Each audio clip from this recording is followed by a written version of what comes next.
Decode exam के इस online platform पे मैं दिलीप कुमार नरूला आपका स्वागत करता हूं। आज हम लोग पढ़ेंगे औसत के बारे में, एवरेज के बारे में, और इसके क्वेश्चनों तक पहुंचने से पहले इसके बारे में कुछ जानेंगे कि औसत है क्या, एवरेज कहते किसको हैं। क्योंकि जब तक किसी चैप्टर के बारे में हमको पता नहीं रहेगा कि उस चैप्टर के नाम के आधार पर वो है क्या, तब तक क्वेश्चन लगाने में बहुत अच्छी स्पीड नहीं आती है। तो हम लोग पढ़ते हैं एवरेज के बारे में जानने के लिए कि एवरेज क्या है।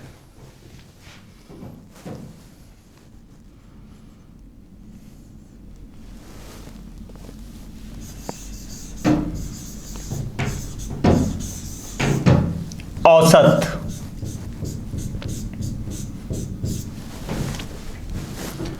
औसत का मतलब होता है मध्य बिंदु या बीचों बीच की स्थिति या बराबर बराबर भागों में बांटना। अगर इन डेफिनेशंस का हम लोग ध्यान देंगे तो काफ़ी हद तक क्वेश्चन केवल इन्हीं डेफिनेशन के बल पे लग जाते हैं, किसी फॉर्मूले किसी और चीज़ की ज़रूरत नहीं पड़ती है। तो अगर हम लोग इस डेफिनेशन का ध्यान दें कि औसत का मतलब होता है मध्य बिंदु या बीचों बीच की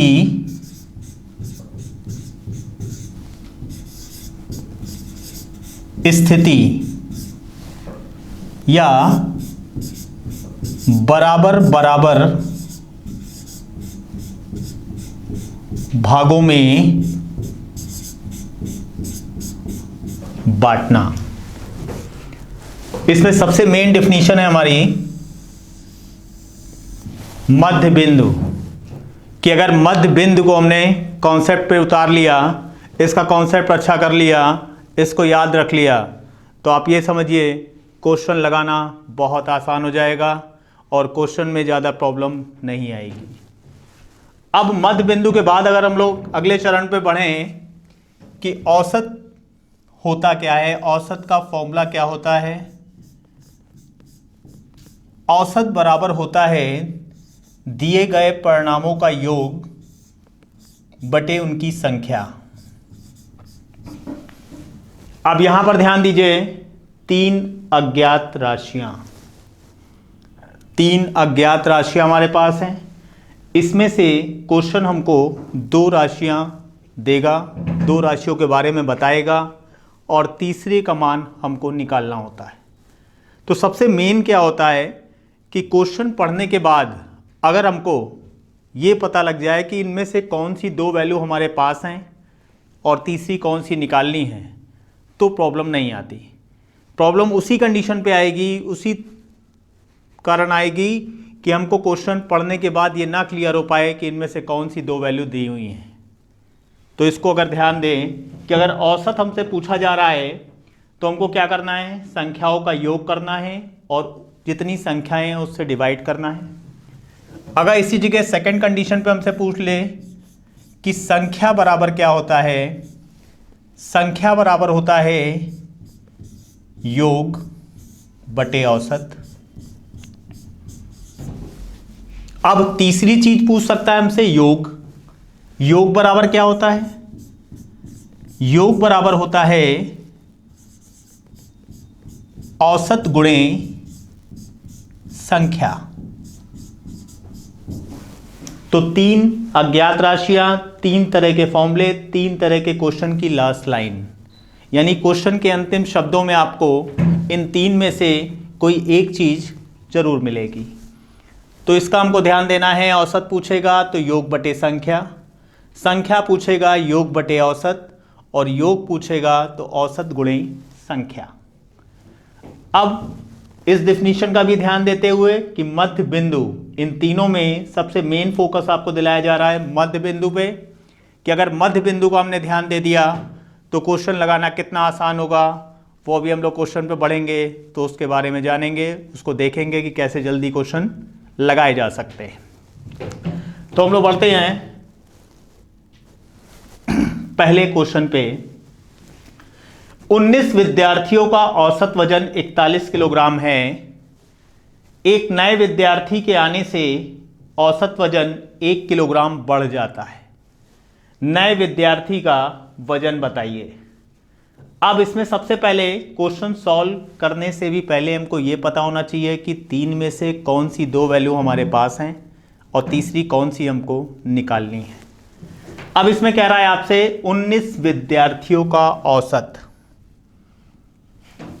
तो ये 19 क्या दिया हुआ है, विद्यार्थियों की संख्या। औसत वजन 41 किलोग्राम, ये क्या दिया हुआ है, औसत दिया हुआ है। अब 3 अज्ञात राशियां हमारे पास थी, उसमें से 2 के मान हमको दे दिए, संख्या और औसत। तो इसके बल पे हम तीसरी चीज क्या निकाल सकते हैं, योग।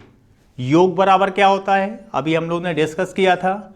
योग बराबर होता है औसत गुणे संख्या, यानी 19 का जब हम मल्टीप्लाई कर देंगे 41 से तो ये योग दे देगा हमको। तो इसको सॉल्व करना स्टार्ट करते हैं कि 19 विद्यार्थियों का औसत वजन 41 किलोग्राम है। एक नए विद्यार्थी के आने से औसत वजन 1 किलोग्राम बढ़ जाता है। नए विद्यार्थी का वजन बताइए। 19 विद्यार्थियों का औसत वजन 41 किलोग्राम। एक नए विद्यार्थी के आने से, एक नया विद्यार्थी आया तो कुल विद्यार्थी कितने हो गए, 20। औसत 1 किलोग्राम बढ़ गया तो कितना हो गया, 42। यानी 19 का जब हम मल्टीप्लाई कर देंगे 41 से तो 19 विद्यार्थियों का वजन का योग आ जाएगा कि कुल वजन कितना है उनका। 20 का मल्टीप्लाई जब हम 42 से कर देंगे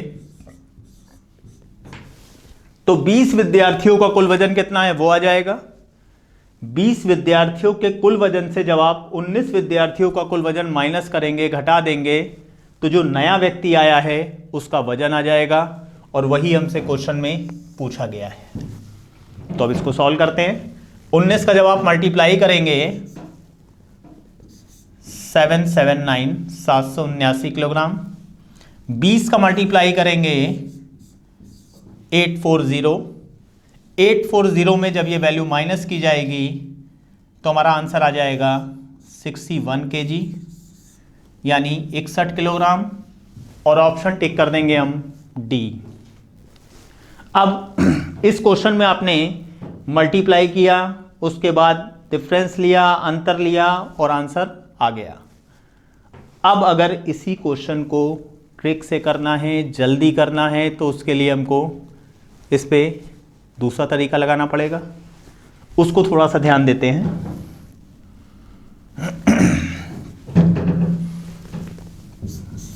प्रभाव, इफेक्ट, इस एक शब्द के कारण इस क्वेश्चन को इतना कैलकुलेशन किए बिना किया जा सकता है। ज़्यादा कैलकुलेट नहीं करना पड़ेगा, जल्दी किया जा सकता है। लेकिन पहले इसको समझना है प्रभाव क्यों लिखा गया है यहाँ पर।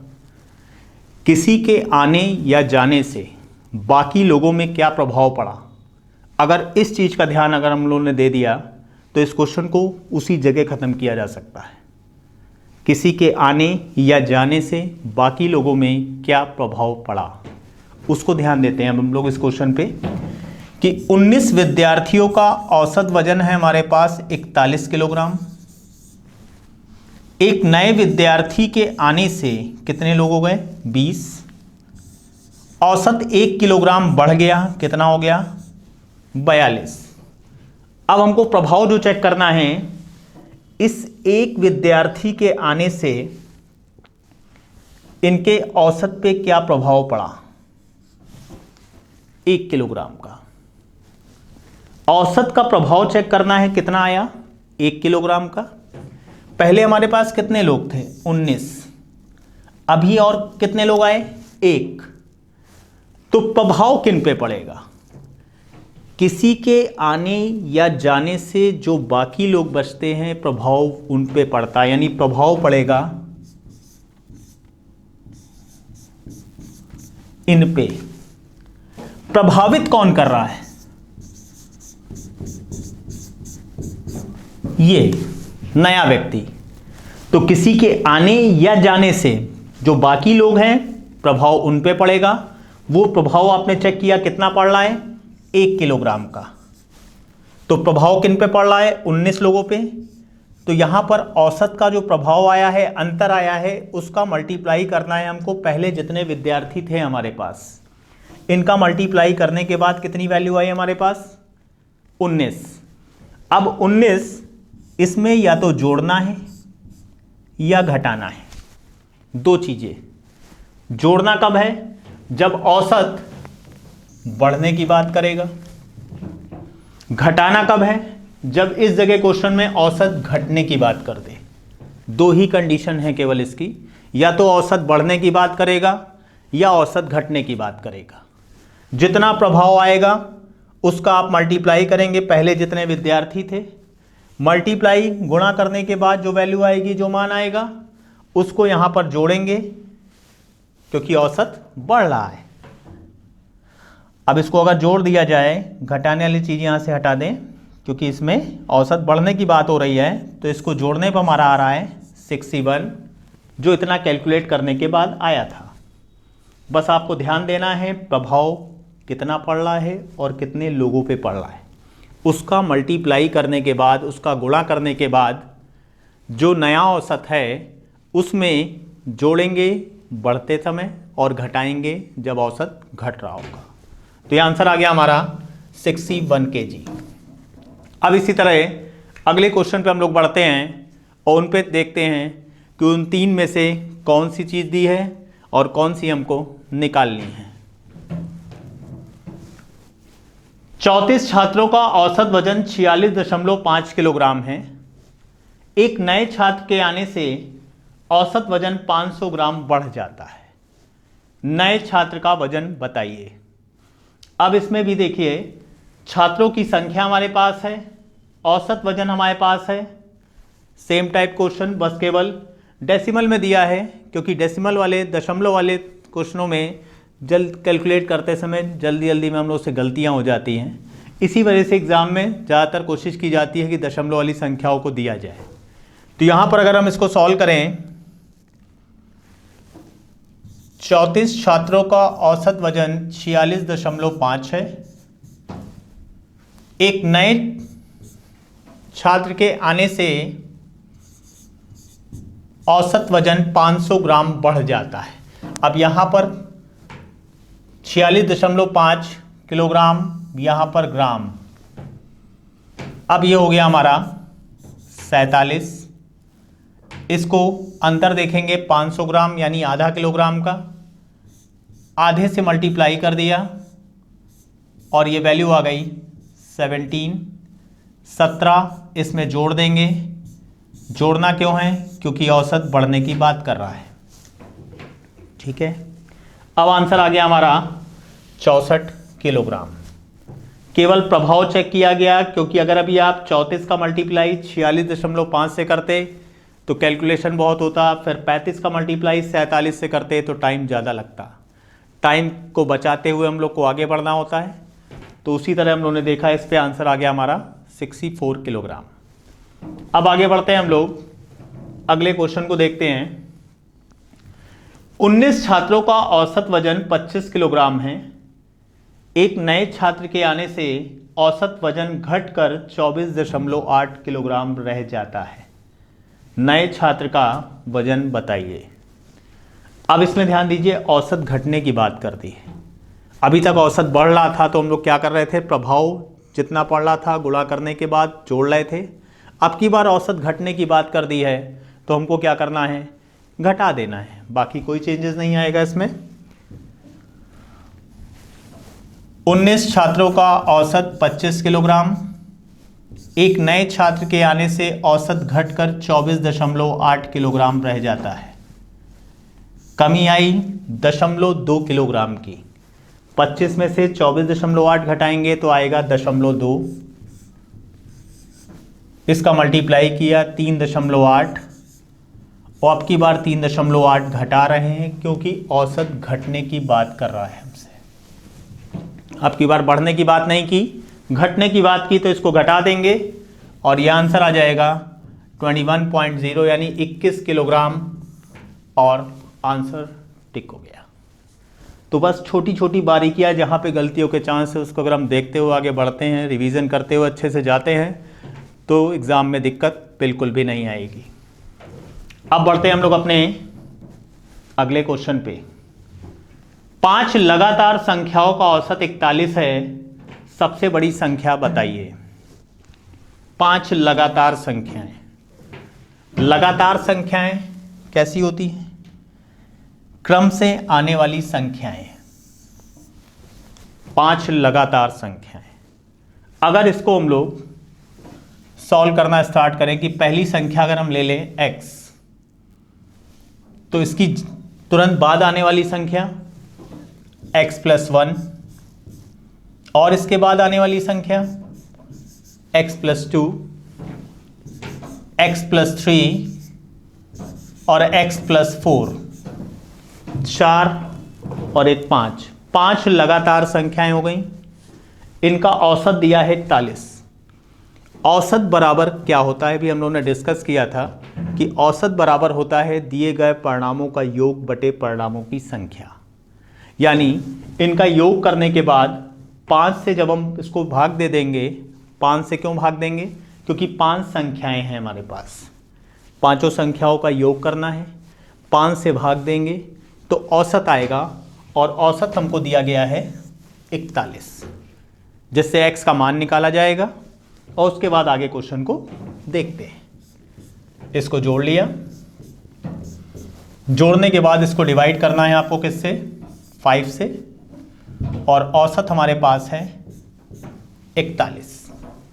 अब इनको अगर जोड़ते हैं तो ध्यान दीजिए कितना आ रहा है, x x x x x 5x, संख्याएं अलग 1 2 3 3 6 4 10। अब ध्यान दीजिए कि ये 5 बराबर के दूसरी ओर जा रहा है तो किस में कन्वर्ट होगा, क्या चेंज होगा? इसके लिए थोड़ा सा ध्यान कि प्लस का साइन जब बराबर के दूसरी ओर बढ़ता है तो माइनस में, माइनस का साइन प्लस में, मल्टीप्लाई का साइन डिवाइड में और डिवाइड का साइन मल्टीप्लाई में, ये चेंज होता है। तो यहाँ पर 5 क्या है? डिवाइड में है हमारा, तो बराबर के दूसरी ओर जाएगा तो किस में कन्वर्ट हो जाएगा? मल्टीप्लाई में। और यहाँ पर 41 दिया हुआ है, 41 गुणे 5 कर देंगे तो ये 5x + 10 बराबर 205। अब यहाँ पर 10 के पहले प्लस का साइन लगा है। प्लस की चीज़, धन की चीज़ जब बराबर के दूसरी ओर जाएगी तो साइन इसका बदल जाएगा, किसमें? प्लस की चीज़ माइनस में कन्वर्ट हो जाएगी और 5x बराबर हो जाएगा हमारा 195। अब यहाँ ध्यान दीजिए 5 और x का आपस में कोई साइन नहीं दिया बीच में, तो ये गुणे का साइन होगा। जब कोई साइन नहीं होता है तो गुणे का साइन होता है, तो गुणे का साइन है तो गुणे की चीज़ जब बराबर के दूसरी ओर जाएगी तो भाग में कन्वर्ट हो जाएगी और 5 से जैसे ही आप डिवाइड करेंगे तो ये वैल्यू आ जाएगी। अब ये बताइए कि ये जो क्रम लिखा गया था 5 लगातार संख्याओं का, इसमें x क्या है? हमारी सबसे छोटी संख्या। और अगर इस और बढ़ें x+4 को देखें तो ये है हमारी सबसे बड़ी संख्या, क्योंकि क्वेश्चन लास्ट में आपसे इन्हीं दो में से कोई एक पूछा जाएगा कि सबसे बड़ी या सबसे छोटी संख्या बताइए। अब हमको अपने क्वेश्चन में ध्यान देना पड़ेगा कि हमसे पूछी गई है सबसे बड़ी संख्या। सबसे बड़ी संख्या क्या होगी? x में 4 जोड़ने पर, और x का मान है हमारे पास 39। इसमें जैसे ही हम 4 प्लस करेंगे तो ये वैल्यू आ गई हमारे पास 43 और ऑप्शन टिक कर दिया हमने 43 वाला। अब लेकिन इसको करने में कैलकुलेशन हमारा बहुत ज़्यादा लगा, समय बहुत ज़्यादा लगा। अब इसी क्वेश्चन को अगर हमको जल्दी करना है तो शुरुआत में हम लोगों ने औसत की परिभाषा को डिस्कस किया था। औसत की परिभाषा क्या डिस्कस हुई थी? मध्य बिंदु। 3 परिभाषाओं में जो सबसे मेन, जिसको हेडलाइट किया गया था, बॉक्स में बंद किया गया था, मध्य बिंदु। अगर उस पॉइंट से इस क्वेश्चन को देखें तो इसको जल्दी लगाया जा सकता है, समय की बचत की जा सकती है। अब अगर इसको मध्य बिंदु से देखा जाए, 1 2 3 4 5, 5 लगातार संख्याएं। अब इसमें अगर हम औसत पूछा जाए तो किस नंबर की संख्या हमारा मध्य बिंदु आएगा, औसत आएगा, क्योंकि मध्य बिंदु का मतलब ही होता है औसत। अब यहां पर ध्यान दीजिए, मध्य बिंदु इस जगह आ रहा है। मध्य बिंदु 5 संख्याओं में इस जगह आएगा। इसका मान दिया है हमको 41, इसका मान हो गया 41। अब बड़ी संख्या चाहिए हमको, तो 41 के अगर आगे बढ़ेंगे तो 42 और आगे बढ़ेंगे तो 43। बड़ी संख्या आ गई 43 और आंसर टिक कर दिया। अब आपको ध्यान देना है कि अगर मध्य बिंदु का ध्यान दे दिया तो इस कैलकुलेशन की कोई ज़रूरत नहीं पड़ी हमको। तो ये मध्य बिंदु बहुत फ़ायदा पहुंचाएगा। अगर औसत चैप्टर या इससे रिलेटेड क्वेश्चन पे हम बढ़ते हैं तो मोस्टली क्वेश्चन हमारे मध्य बिंदु तक आके टकरा के वहीं पे ख़त्म हो जाते हैं। तो अब इस तरह बढ़ते हैं हम लोग अपने अगले क्वेश्चन पे। 7 लगातार संख्याओं का औसत 43 है, सबसे छोटी संख्या बताइए। 7 लगातार संख्याएं,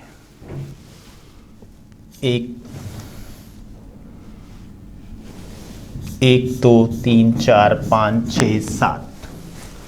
अब की बार आप ध्यान दीजिए कि मध्य बिंदु किस नंबर की संख्या पे आ रहा है।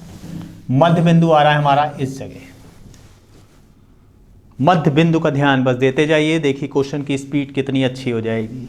मध्य बिंदु दिया है हमको 43 और हमसे पूछी है अब की बार सबसे छोटी संख्या, यानी हमको आगे की ओर नहीं बढ़ना है, इसके पीछे आना है।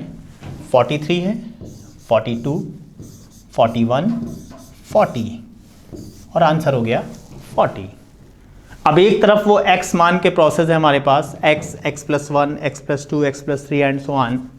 इस तरह हम कर सकते हैं, या मध्य बिंदु वाला कॉन्सेप्ट अगर हमको अच्छा क्लियर हो गया है, समझ में आ गया है, तो मध्य बिंदु का एक बार प्रयास करके देखिए, इससे समय की बचत जरूर होगी। बढ़ते हैं हम लोग अपने अगले क्वेश्चन पे। 1 से 100 तक की सभी संख्याओं का औसत बताइए। 1 से 100 तक की सभी संख्याओं का औसत बताइए। अब 1 से 100 तक की बात की जा रही है। 1 2 3 4 5 इस तरह कहाँ तक है? 100 तक। 1 से 100 तक में अगर हमको तरीका अपनाना है तो एक तरीका है कि 1 से 100 तक की जितनी संख्याएं हैं सबको जोड़ दीजिए, योग कर लीजिए और 100 से विभाजित कर दीजिए, क्योंकि फॉर्मूला तो हम लोगों ने यही पढ़ा था कि औसत बराबर होता है दिए गए परिणामों का योग बटे परिणामों की संख्या। लेकिन इसमें समय कितना लग जाएगा? बहुत ज़्यादा लग जाएगा। समय को बचाना है तो इसका एक ध्यान देते हैं, इसका एक कॉन्सेप्ट देखते हैं, समझते हैं कि हमारे पास जब भी कोई ऐसी श्रृंखला या सीरीज़ दे रखी हो जिसके बीच का अंतर समान हो, जब कोई ऐसी श्रृंखला दे रखी हो जिसके बीच का अंतर समान हो, तो ऐसी संख्याओं का औसत निकालने के लिए पहली और अंतिम संख्या को जोड़कर 2 से विभाजित कर देते हैं।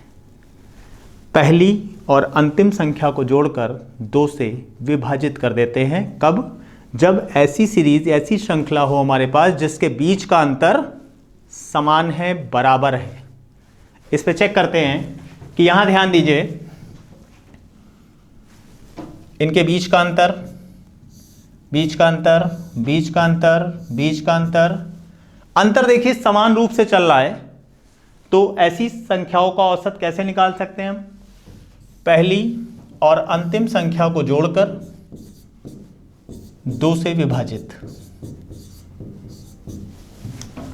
और आंसर आ गया 50.5। ऑप्शन में नहीं मिल रहा, यानी इनमें से कोई नहीं। अंतर समान का ध्यान दीजिएगा, अंतर समान है तो क्वेश्चन को लगाया जा सकता है। इसमें किस तरह के क्वेश्चन आ सकते हैं हमारे? लगातार संख्याएं, सम संख्याएं, विषम संख्याएं और अभाज्य संख्याएं। संख्याओं से रिलेटेड जैसे हम आगे बढ़ते हैं तो हमको इन चारों संख्याओं के बारे में थोड़ी बहुत जानकारी होनी चाहिए। उसको अगर हम थोड़ा सा, बहुत ज़्यादा समय का कॉन्सेप्ट नहीं है, क्योंकि इस चैप्टर में एक साथ कॉन्सेप्ट बताने पे डिस्टर्बेंस ना हो, इसी वजह से क्वेश्चन वाइज क्वेश्चन पे आपको कॉन्सेप्ट का ध्यान देते हुए आगे बढ़ना है कि अगर संख्याओं की बात हुई है तो उसमें अगर ये छोटा सा कॉन्सेप्ट हम लेते हुए आगे बढ़ेंगे तो क्वेश्चनों में प्रॉब्लम नहीं आएगी और अच्छा होता रहेगा कि लगातार संख्याएं, क्रम से आने वाली संख्याएं, सम संख्या ऐसी संख्याएं जो 2 से विभाजित हो जाती हैं, सम संख्याएं कहलाती हैं। ऐसी संख्याएं जो 2 से विभाजित नहीं होती वो विषम संख्याएं कहलाती हैं। अभाज्य संख्याएं ऐसी संख्याएं जिनके केवल 2 अलग अलग गुणनखंड हों, अभाज्य संख्याएं कहलाती हैं। न तो उनकी हमने अभाज्य की डिफिनीशन पढ़ी होगी कि ऐसी संख्याएं जो एक और अपने आप के अलावा किसी और से विभाजित ना हो। नई डिफिनीशन, और अभाज्य उस संख्या को कहते हैं जिसके केवल 2 अलग अलग गुणनखंड हो। तो अब बढ़ते हैं हम लोग अपने अगले क्वेश्चन पे। 20 से 70 तक की सभी संख्याओं का औसत बताइए। अब 20 से 70 की बात की गई है। 20, 21, 22 कहां तक लेना है? 70 तक। इनके बीच का अंतर देखिए, एक अंतर समान चल रहा है। तो पहली और अंतिम संख्या को जोड़कर जैसे ही 2 से डिवाइड करते हैं तो हमारा आंसर आता है 45 और ऑप्शन नंबर टिक हो गया बी। अंतर समान का बस ध्यान दीजिएगा, अगर अंतर समान नहीं है तो ये कॉन्सेप्ट नहीं लगेगा। तो आपको बस सीरीज श्रृंखला में पहचानना है कि जो श्रृंखला जिस सीरीज की हमसे बात की जा रही है उसके बीच का अगर अंतर समान है तो ये कॉन्सेप्ट लगाया जा सकता है, इस मेथड से किया जा सकता है और आंसर जल्दी आ जाएगा। अब बढ़ते हैं हम लोग अपने अगले क्वेश्चन पे। 5 लगातार सम संख्याओं का औसत 50 है, सबसे बड़ी सम संख्या बताइए। अब इसमें हमसे कह दिया 5 लगातार सम संख्याएं। सम संख्याओं की चर्चा भी हम लोगों ने की थी। सम संख्या ऐसी संख्याएं जो 2 से विभाजित हो जाती हैं, सम संख्याएं कहलाती हैं। फॉर एग्जाम्पल अगर देखें 2, 4, 6, 8 इस तरह 2 के अंतर पे आ रही हैं और 2 से विभाजित होने वाली संख्याएं हैं।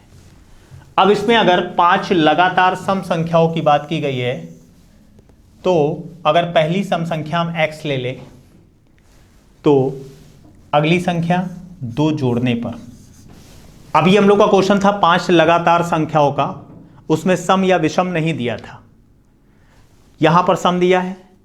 तो 5 लगातार की बात करता तो क्रम से एक के बाद एक आने वाली संख्याएं लेते हैं हम, लेकिन यहां पर जो शब्द लगाया इन्होंने 5 लगातार सम संख्याएं, तो सम संख्या 2 की गैपिंग पे आएंगी, एक संख्या छोड़ के बीच में आएगी। x, x + 2, x + 4, x + 6, x + 8, 5 लगातार सम संख्याएं हो गई।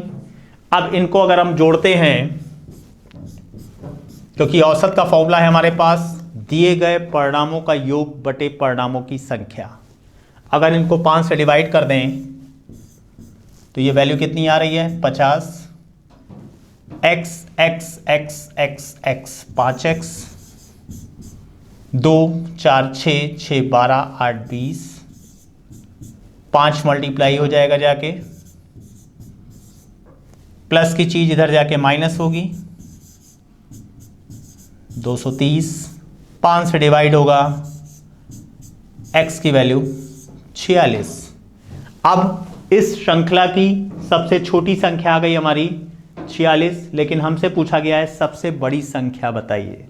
तो सबसे बड़ी बताने के लिए हमको x के मान में कितना जोड़ना पड़ेगा? 8, और इसमें जैसे ही हम 8 जोड़ते हैं तो हमारा आंसर आया 54, और 54 ऑप्शन टिक कर दिया।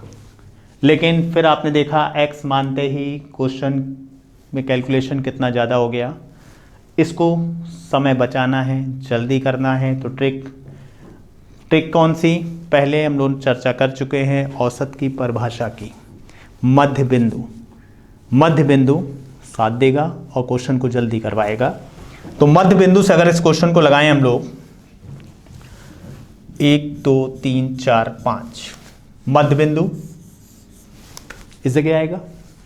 इसका मान दिया है आपको 50। 50 के बाद की अगली सम संख्या 52 और अगली सम संख्या 54 और आंसर टिक हो गया। क्वेश्चन पढ़ने में ज़्यादा समय लगा लेकिन उसको सॉल्व करने में कम, तो इसका यही ध्यान देना है आपको। मध्यमान, मध्य बिंदु अगर आप देख ले गए बीचों बीच की स्थिति कहाँ पर आ रही है तो क्वेश्चन को जल्दी लगाया जा सकता है। तो अब हम लोग बढ़ते हैं अपने अगले क्वेश्चन पे। अगला क्वेश्चन है हमारे पास, 11 लगातार सम संख्याओं का औसत 70 है, सबसे छोटी संख्या बताइए। 11 लगातार सम संख्याएं, तो मध्य बिंदु जैसे ही आप लोगे 1 2 3 4 5 6 7 8 9 10 11। अब 11 5 संख्या इधर हट गई, 5 संख्या इधर हट गई और बीचों बीच में आ गई ये वाली संख्या, और इसका मान है हमारे पास कितना 70। बतानी है हमको सबसे छोटी संख्या। बड़ी पूछता 70 के आगे की ओर बढ़ते, छोटी पूछ रहा है 70 के पीछे की ओर बढ़ेंगे। तो 70 के पहले की सम संख्या हमारी 68 68 66 64 62 60। 70 से वापिस आए आप 68 66 64 62 60। आंसर आ गया 60 और इनमें से कोई नहीं टिक कर दिया। अभी इसी को आप जब x मान के अगर लगा रहे होते तो उसमें समय का ध्यान दीजिए, समय कितना लगेगा। 1 से 2 क्वेश्चन पूरे ट्रेडिशनल से व्याख्यात्मक तरीके से ज़रूर लगाने चाहिए, लेकिन जैसे ही वो कॉन्सेप्ट क्लियर हो जाए तो उसके बाद फिर समय की बचत करनी चाहिए, क्योंकि जब तक हमको ठीक से कॉन्सेप्ट उसका नहीं क्लियर होगा तब तक वो शॉर्टकट याद भी नहीं रहेगा, हमको ट्रिक याद भी नहीं आएगी। तो इसलिए क्वेश्चन में सबसे पहला काम कि वो पहले ट्रेडिशनल तौर पे हमको आता हो, उसके बाद जब हम ट्रिक लगाते हैं आगे बढ़ते हैं तो उसका नुकसान कभी नहीं होता हमको। आगे बढ़ते हैं हम लोग अपने अगले क्वेश्चन में। 4 के प्रथम 5 गुर्जों का औसत बताइए। 4 के प्रथम 5 गुर्जों का औसत बताइए। अब इसमें एक शब्द जो नया आया, गुणज, इसका ध्यान देना है। 4 के प्रथम 5 गुणज, गुणज क्या होता है? इंग्लिश में अगर बात की जाए तो मल्टीपल। 4 की अगर टेबल लिखे, 4 का अगर पहाड़ा लिखे हम तो वो गुणज कहलाएंगे, 4 से कटने वाली संख्याएं। 4 के गुणज यानी 4 के बाद 4 से कटने वाली जो भी संख्याओं का क्रम आ रहा है वो उसकी टेबल या पहाड़ा कहलाएगा। तो 5 गुणज की बात की जा रही है, 4 8 12 16 20। अब इसका हमको बताना है क्या, औसत। तो औसत की परिभाषा, औसत का फॉर्मूला दोनों हमारे पास है। अगर औसत के फॉर्मूले की बात की जाए तो औसत निकालने के लिए हमको करना है दी गई संख्याओं का योग करना है, इनको जोड़ना है और 5 से विभाजित कर देना है। और दूसरी तरफ परिभाषा जो हमारे पास थी मध्य बिंदु, अगर उसका ध्यान दें तो इसको इतना जोड़ना नहीं है और आंसर टिक कर देना है 12। तो हमारे पास दोनों तरीके हैं, या तो आप फॉर्मूले के बेस पे पहचानिए कि कौन सी 2 वैल्यू हमारे पास हैं, तीसरी कैसे निकलनी है, या मध्य बिंदु का सहारा जहाँ जहाँ यूज़ हो सके अंतर समान में उसको हम लोग कर सकते हैं। तो यहाँ पे 12 आया हमारा आंसर और 12 को टिक करके हम लोग बढ़ गए अगले क्वेश्चन पे। 5 के प्रथम 5 विषम गुणजों का औसत बताइए। अब इसमें एक गुणज के साथ शब्द आया विषम। विषम की चर्चा हम लोग कर चुके हैं। विषम जो 2 से विभाजित ना हो संख्याएं, यानी अगर 5 की टेबल लिखें हम 5 10 15 20 25 30 35 40 45 50, हमसे तो 5 बोले गए थे लेकिन 5 विषम बोले गए थे, सम वाले हमको नहीं कंसीडर करने हैं। अब बचे हमारे पास 5 15 25 35 और 45। औसत बताना है यानी मध्य बिंदु देखना है, और मध्य बिंदु हमको दिख रहा है इस जगह 5 15 25 35 और 45 में अगर मिड वैल्यू का ध्यान दें तो वो वैल्यू आ रही है हमारी 25 पे, और 25 ऑप्शन नंबर ए में है। तो गुणज से कंफ्यूज मत होइएगा, गुणज का मीन से भी क्लियर किया गया। गुणज का मतलब मल्टीपल, तो पहाड़ा टेबल याद है उसी के बेस पे हम लोग को आगे बढ़ना होता है और इसके क्वेश्चन ऐसे ही लगाए जा सकते हैं। नहीं तो पांचों को जोड़ के जब आप 5 से विभाजित करोगे तो भी हमारा आंसर आएगा, मध्य बिंदु भी हमारा आंसर होगा। और इनके बीच का अंतर समान होने के कारण अभी चर्चा हुई थी कि जब कोई ऐसी श्रृंखला हमारे पास हो जिसके बीच का अंतर समान हो तो ऐसी संख्याओं का औसत निकालने के लिए पहली और अंतिम संख्या को जोड़ के 2 से विभाजित करने पर भी हमारा औसत माना जाएगा। तो 5 और 45 को जब जोड़ेंगे 50, 50 का आधा 25। तो इसके साथ बढ़ते हैं हम लोग अपने अगले क्वेश्चन पे। 1 से 100 तक की सभी विषम संख्याओं का औसत बताइए। 1 से 100 तक की सभी विषम संख्याएं 1, 3, 5, 7, 99। 2 नहीं ली, 4 नहीं ली क्योंकि वो सम संख्याएं हैं। अंतिम की 100 नहीं ली, वो सम संख्या है। केवल विषम संख्याएं चाहिए जो 2 से विभाजित ना हो। अब इनके अगर बीच के अंतर की हम चर्चा करें, इसका बीच का अंतर देखिए 2, 2, 2, अंतर समान है। तो इसके लिए कॉन्सेप्ट क्या था हमारे पास कि जब कोई ऐसी श्रृंखला हमारे पास होती है जिसके बीच का अंतर समान होता है तो पहली और अंतिम संख्या को जोड़ के 2 से विभाजित करने पर हमारा आंसर आ जाता है। तो पहली और अंतिम संख्या को जोड़कर 2 से विभाजित करने पर हमको आंसर मिल जाएगा 50। और 50 इनमें से कोई नहीं, ऑप्शन नहीं मिल रहा, इसलिए इनमें से कोई नहीं पे हो जाएगा। अब इसके साथ हम लोग बढ़ते हैं अपने अगले क्वेश्चन पे। 11 से 31 तक की सभी विषम संख्याओं का औसत बताइए। 11 से 31 तक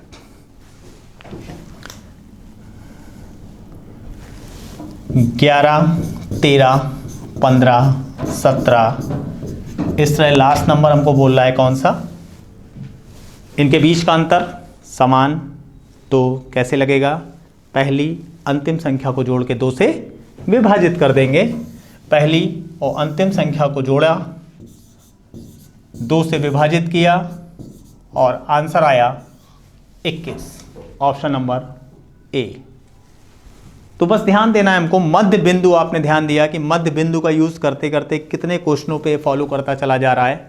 तो परिभाषा इसीलिए सबसे पहले बताई गई और इसीलिए कोई कॉन्सेप्ट ज़्यादा नहीं बताए गए क्योंकि ये ऐसी नाव है मध्य बिंदु वाली कि जो बहुत दूर तक आपका सफ़र तय करवा देगी इस चैप्टर में। अब बढ़ते हैं हम लोग अपने अगले क्वेश्चन पे। प्रथम 5 अभाज्य संख्याओं का औसत बताइए। अभाज्य संख्याओं की चर्चा अभी थोड़ी देर पहले हुई थी। अभाज्य संख्या कहते हैं ऐसी संख्या जिसके 2 अलग अलग गुणनखंड हों। अब आप कहेंगे ये नई परिभाषा क्यों, बचपन से जो पढ़ी हुई परिभाषा थी हमारे पास कि एक और अपने आप के अलावा किसी और से विभाजित ना हो वो अभाज्य संख्या होती है। लेकिन ये परिभाषा कहीं ना कहीं फंस सकती है। फॉर एग्जाम्पल, अगर प्राइम नंबर की हम बात कर रहे हैं, एक अभाज्य है कि नहीं, अगर इस पे परिभाषा जो हम लोगों ने बचपन से पढ़ी है उसका ध्यान दें कि एक और अपने आप के अलावा किसी और से विभाजित ना हो वो कहलाती है हमारी अभाज्य संख्या। तो एक से विभाजित होती है, अपने आप से विभाजित होती है, लेकिन ये अभाज्य नहीं है क्योंकि वो डिफिनीशन जो हम लोगों ने पढ़ी थी वो पूरी नहीं थी। संपूर्ण डिफिनीशन क्या है, एक और अपने आप के अलावा किसी और से विभाजित ना हो, लेकिन ये दोनों चीज़ें, दोनों संख्याएं अलग अलग होनी चाहिए। अब ये कठिन पार्ट आ गया, इसका टफ पार्ट आ गया। इसको इजी करने के लिए एक नई परिभाषा याद करेंगे, कभी प्रॉब्लम में नहीं आएंगे। केवल 2 अलग अलग गुणनखंड जिस भी संख्या के होंगे वो कहलाएगी अभाज्य। अगर एक पे इसको फॉलो करवाएं, एक के फैक्टर करें, गुणनखंड करें तो 1 into 1। अब इस डिफिनीशन को फॉलो करें, केवल 2 गुणनखंड चाहिए वो भी अलग अलग, लेकिन यहां पर ध्यान दीजिए हमने एक ही गुणनखंड को 2 बार लिख दिया तो इसलिए यह अभाज्य नहीं है। 2 को अगर चेक करें, सबसे छोटी अभाज्य संख्या 2। अब इससे रिलेटेड 2 क्वेश्चन बनाए जा सकते हैं कि सबसे छोटी अभाज्य संख्या कौन सी होगी? 2। सबसे छोटी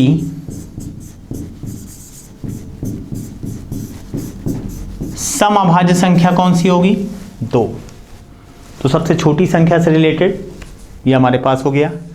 तो अब इसको अगर ध्यान दें कि 1 से 100 तक कितनी अभाज्य संख्याएं होती हैं?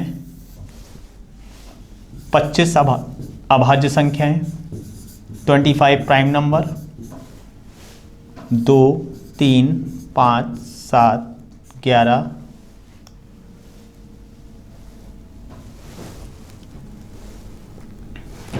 7 11 13 17 19 23 29 31 37 41 43 47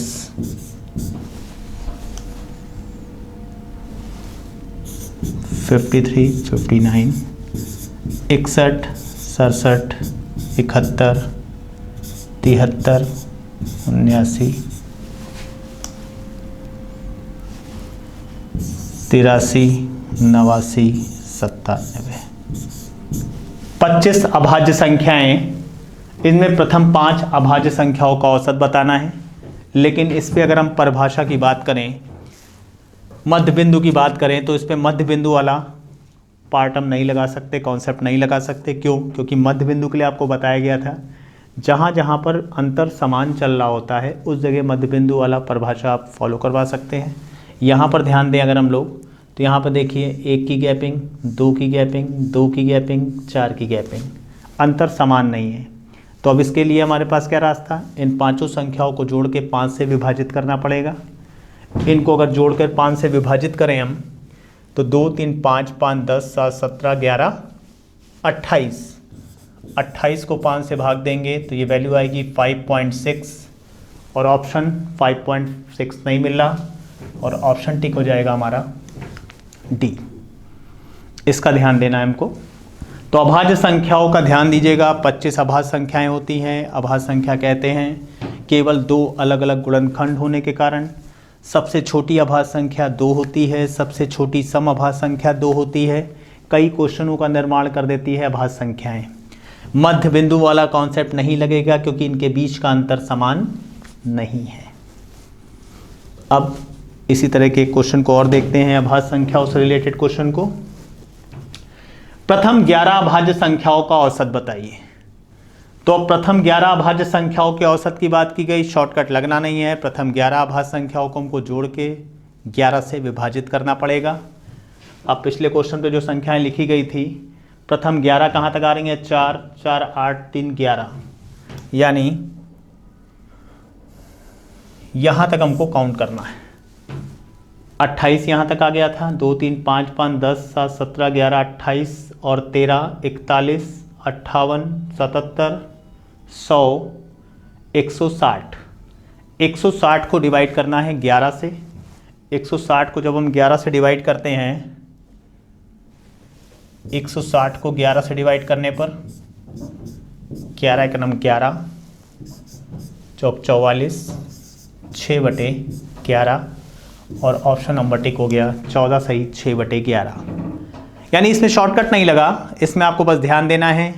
इसमें आपको पूरा जोड़ के जितनी संख्याएं उससे विभाजित करना पड़ेगा। संख्याओं का बस ध्यान देना है। सबसे छोटी अभाज्य संख्या 2 होती है, सबसे छोटी समअभाज्य संख्या 2 होती है। केवल 2 अलग अलग गुणनखंड होने चाहिए, इसका ध्यान देंगे तो बाकी चीज़ों की ज़रूरत नहीं पड़ेगी। अब बढ़ते हैं हम लोग अपने अगले क्वेश्चन। 30 से 70 तक कितनी अभाज्य संख्याएं हैं? लिस्ट आपके सामने बनवा के दी गई, उस लिस्ट को एक बार याद कर लेंगे तो काफ़ी फायदा करेगा। अब 30 से 70 तक की अगर बात करें तो ध्यान दीजिए 30 से 70 तक 1 2 3 4 5 6 7 8 9 संख्याएं हमारी आ गई। तो यहाँ पर 9 ऑप्शन में हमारे पास 9 को टिक कर दिया हमने। 9 अब केवल एक लिस्ट होने से, डिफिनीशन जानने से उसके कई क्वेश्चन बनाए जा सकते हैं। तो जब हर टाइप के क्वेश्चनों से हम परिचित हों, उसको सॉल्व किया है, तो प्रॉब्लम कहीं से नहीं आती। अब बढ़ते हैं हम लोग अपने एक और क्वेश्चन देखते हैं। 40 से 90 तक कितनी अभाज्य संख्याएं हैं? इसी तरह इसको भी जोड़ लेंगे कि 70 तक हमारी 9 हो गई थी, लेकिन 40 से 90 तक बोला गया है। 40 से 90 तक आप काउंट करेंगे तो आंसर आ जाएगा हमारा 12।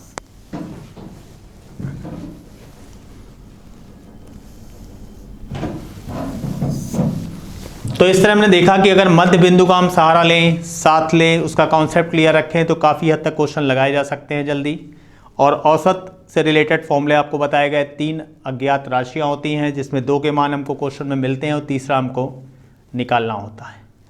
तो अगर इसका ध्यान देंगे तो कोई भी क्वेश्चन इसका होगा लगाया जा सकता है, उसको जल्दी भी लगाया जा सकता है। उसका ध्यान दीजिएगा और अच्छे से रिवीजन करते रहिए, तो इसका फ़ायदा आपको ज़रूर मिलेगा। Thank you.